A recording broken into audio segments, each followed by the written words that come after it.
Assalamualaikum warahmatullahi wabarakatuh. Saya Willy Seko Pujianti dari Prodi 4D Perbankan Syariah ingin memenuhi tugas UAS Ulumul Hadis dari pertemuan materi 9 sampai dengan 15. Pertama yaitu klasifikasi hadis. Hadis qudsi yaitu hadis yang diriwayatkan kepada kita dari Nabi Muhammad SAW yang disandarkan oleh beliau kepada Allah Subhanahu wa Ta'ala. Definisi tersebut menjelaskan bahwa hadis qudsi itu adalah perkataan yang bersumber dari Rasulullah SAW namun disandarkan beliau kepada Allah Subhanahu wa Ta'ala. Akan tetapi itu perkataan atau firman Allah. Hadis qudsi bukanlah Al-Quran. Yaitu selanjutnya hadis marfu. Segala sesuatu yang disandarkan kepada Nabi SAW berupa perkataan, perbuatan, takdir atau ketetapan atau sifat. Jadi, segala sesuatu yang disandarkan oleh kepada Rasulullah SAW, baik perkataan, perbuatan, takdir ataupun sifat beliau disebut dengan hadis marfu.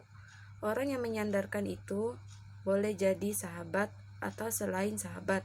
Dengan demikian, sanad dari hadis marfu ini bisa mutasil, bisa pula munqati, mursal, mu'atfal, dan mu'alla.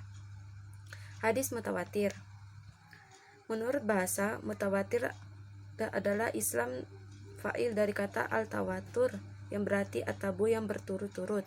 Menurut istilah hadis, yang diriwayatkan oleh orang banyak yang mustahil menurut adat bahwa mereka bersepakat berbuat dusta.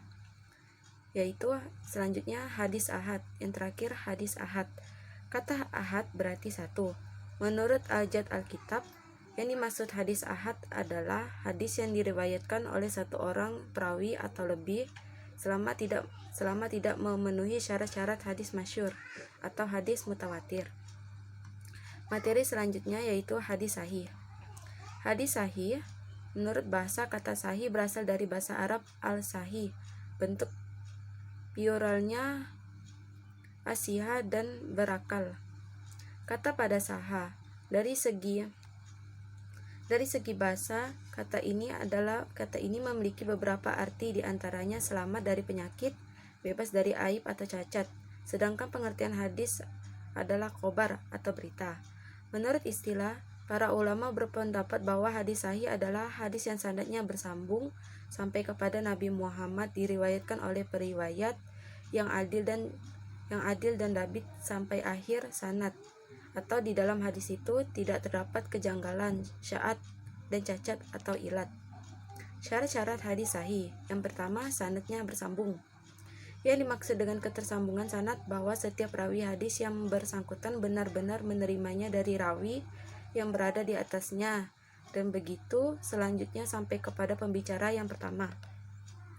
Untuk mengetahui bersambung atau tidaknya suatu sanad, biasanya ulama hadis maupun tata kerja penelitian berikut. Yang pertama, mencatat semua nama rawi dalam sanad yang teliti. Yang kedua, mempelajari sejarah hidup masing-masing rawi. Yang ketiga, meneliti kata-kata yang menghubungkan antara rawi dan rawi yang terdekat dengan sanad. Yang kedua, rawinya bersifat adil. Menurut Ar-Razi, keadilan adalah yang mendorong untuk selalu bertindak takwa, menjauhi dosa-dosa besar, menjauhi kebiasaan melakukan dosa-dosa kecil, dan meninggalkan perbuatan-perbuatan mubah yang menodai muru'ah, seperti makan sambil berdiri di jalan, buang air kencing di tempat yang terbuka disediakan untuknya, dan bergurau yang berlebihan. Yang ketiga, rawinya bersifat dabit. Dabit adalah bahwa rawi yang bersangkutan dapat menguasai hadisnya dengan baik, dengan hafalan yang kuat dan dengan kitabnya. Lalu, dia mampu mengungkapkannya kembali ketika meriwayatkannya. Yang keempat, tidak berilat. Maksudnya bahwa hadis yang bersangkutan bebas dari cacat kesahihannya, yakni hadis itu terbebas dari sifat-sifat samar yang membuat cacat.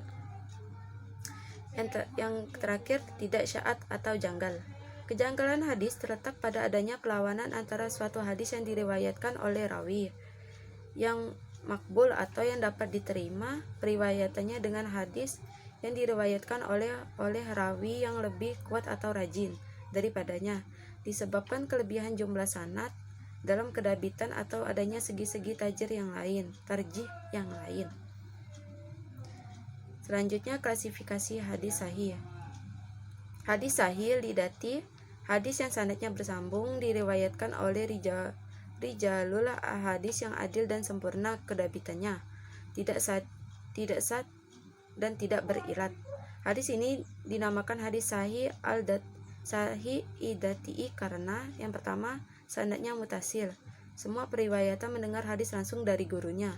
Yang kedua, para periwayat semua adil, sempurna dabitnya dan menjaga muruah atau kehormatan.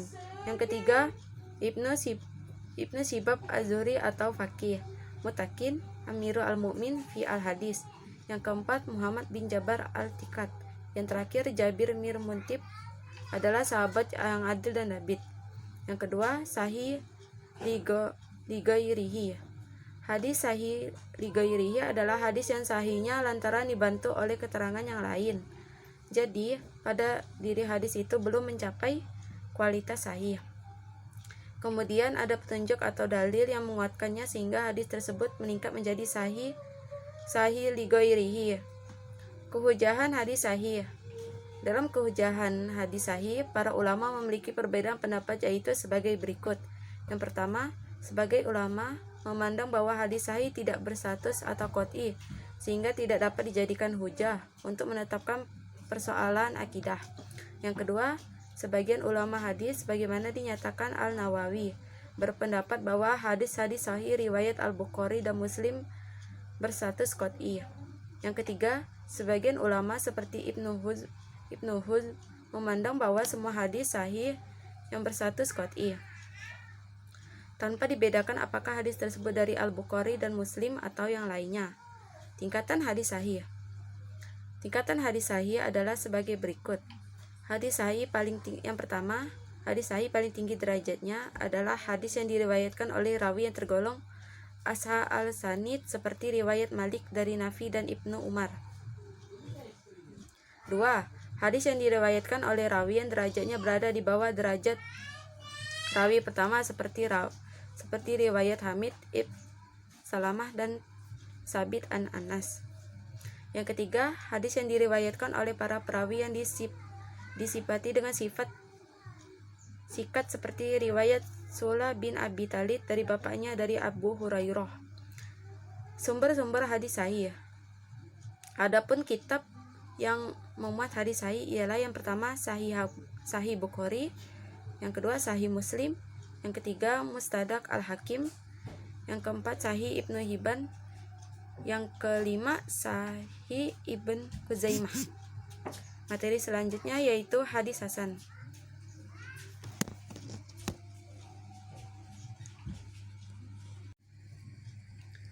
Hadis hasan menurut bahasa sifat musyabbah dari kata al-hus yang berarti al-jama' atau bagus.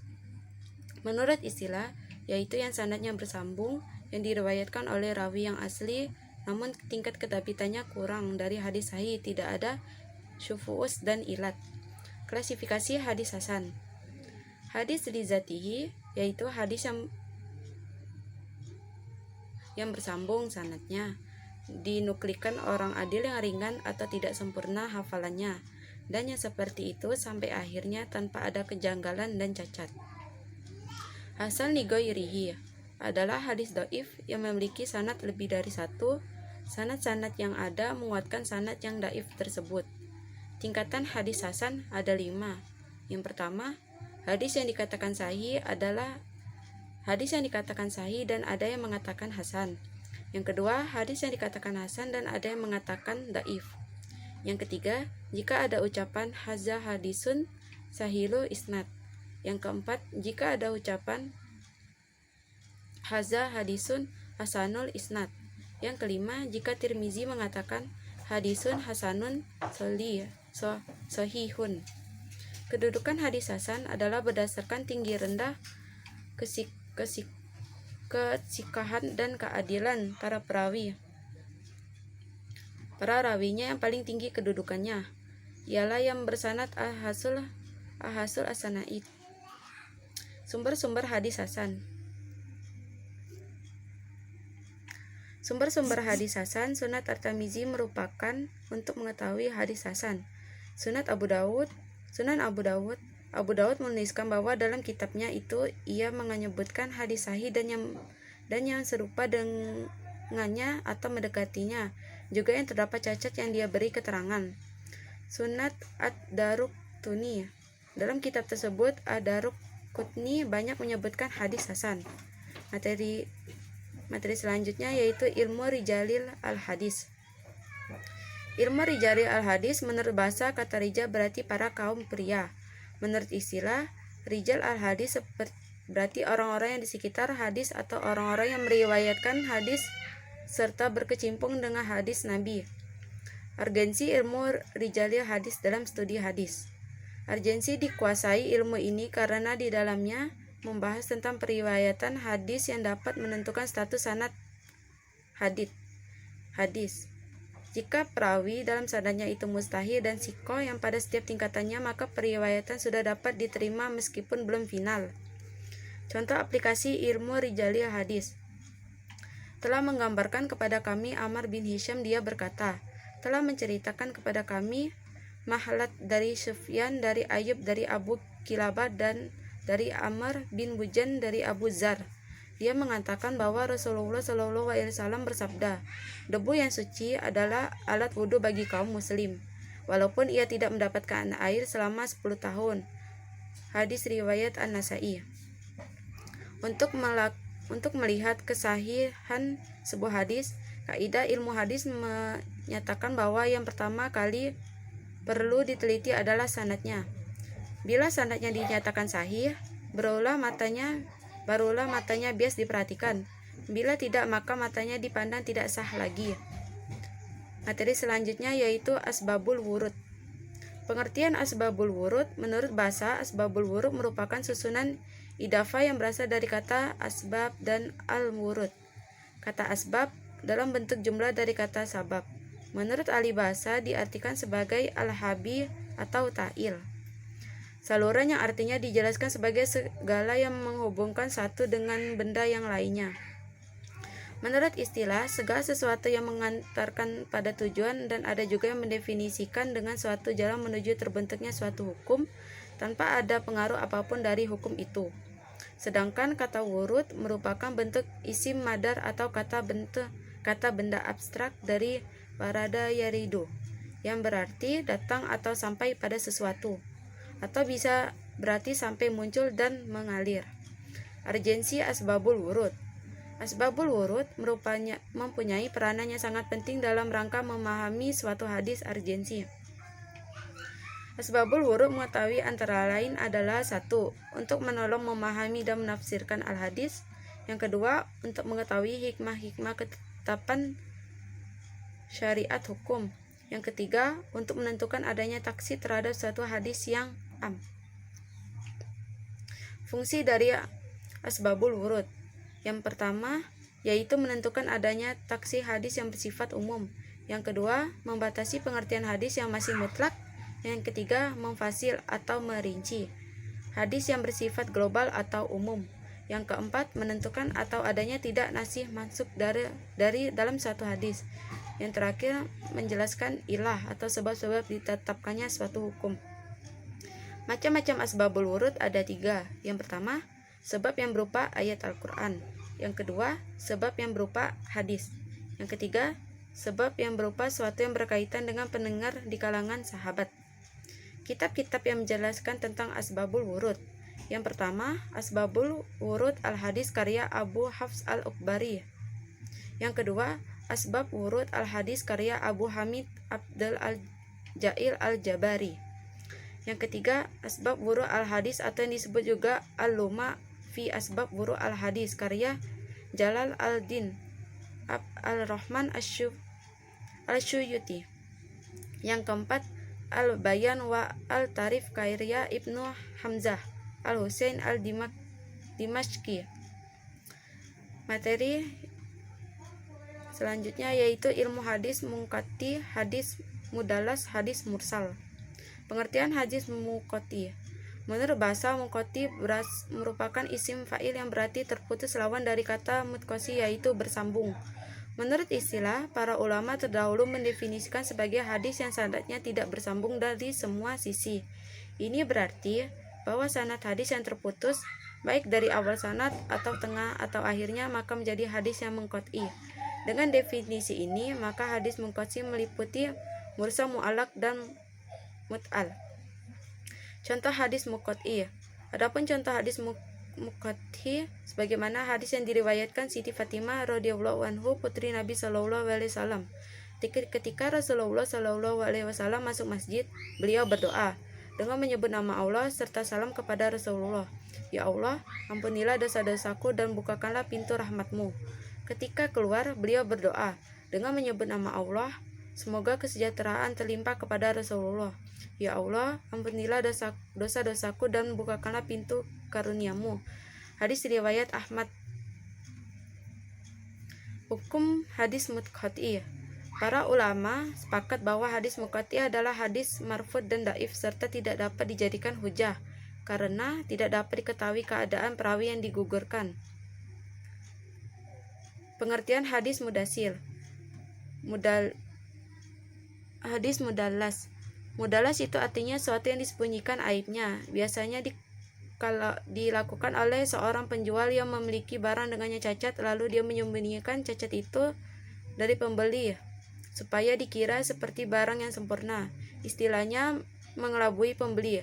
Hadis mudalas artinya hadis yang disembunyikan aibnya untuk ditampakkan sebagai hadis sahih, padahal itu hadis dhaif. Hukum hadis mudalas. Ulama berpendapat terkait hukum daripada mudalas ini. Sementara itu Abdul Majid membagi hukum hadis mudalas menjadi 2, antara lain. Pendapat Malikiyah menghukumi hadis ditolak secara mutlak hendak hanya pernah meriwayatkan satu hadis tadi saja. 2. Pendapat Al-Khatib dalam Al-Kifayah menghukumi diterima secara mutlak sebab disamakan dengan hadis mursal. Pengertian hadis mursal. Menurut bahasa, mursal adalah dilepaskan, sedangkan mursal menurut istilah adalah hadis yang akhirnya sanad terdapat orang yang gugur sesudah tabi'in.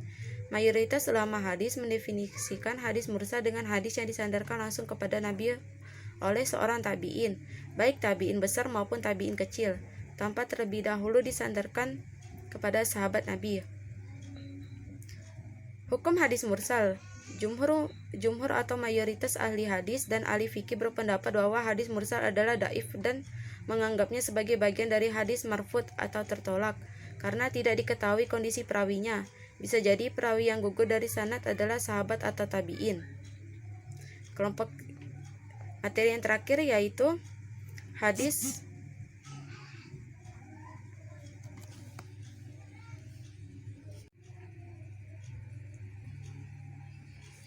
hadis muthal, mu'allaq, hadis dan hadis matruk.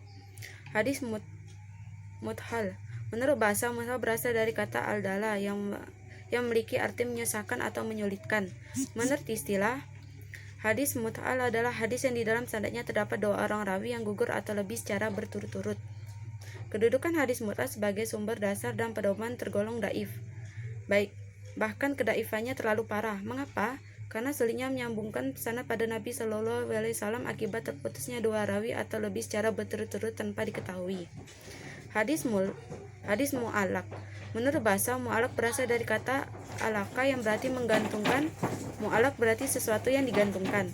Menurut istilah, hadis mu'allaq adalah hadis yang di dalam sanadnya terdapat 1 rawi atau lebih gugur secara berurutan, meskipun jalur sanadnya lebih terdapat rawi yang gugur atau tidak. Kedudukan hadis mu'allaq. Hadis mu'allaq merupakan hadis yang dihukumi dhaif sehingga kedudukan untuk dijadikan sebagai dasar dan pedoman sangatlah lemah. Hadis matruk. Menurut bahasa, matruk merupakan isim ma'ful lafaz taraka yang berarti meninggalkan, sedangkan matruk sendiri berarti sesuatu yang ditinggalkan. Tak hanya sampai pada definisi di atas saja. Sebab matruk yaitu ada 5. al-kazu yaitu dikenal sebagai berdusta. Hadis ini disebut hadis matdu. 2. At-tumah bil al-kazbi yaitu diduga kuat telah berdosa. Hadis ini tersebut hadis martu'ah. Yang ketiga, fuksyu gait ini yaitu riwayat yang salahnya lebih banyak daripada yang benar. Hukum hadis matruk. Hukum hadis matruk tidak boleh dijadikan sebagai hujah karenanya sangat dhaif. Hadis matruk tidak dibutuhkan dan tidak dapat dibuktikan. Hadis matruk menempati pada urutan kedua setelah hadis ma'uddu. Sekian dari saya, kurang lebihnya mohon maaf. Wassalamualaikum warahmatullahi wabarakatuh.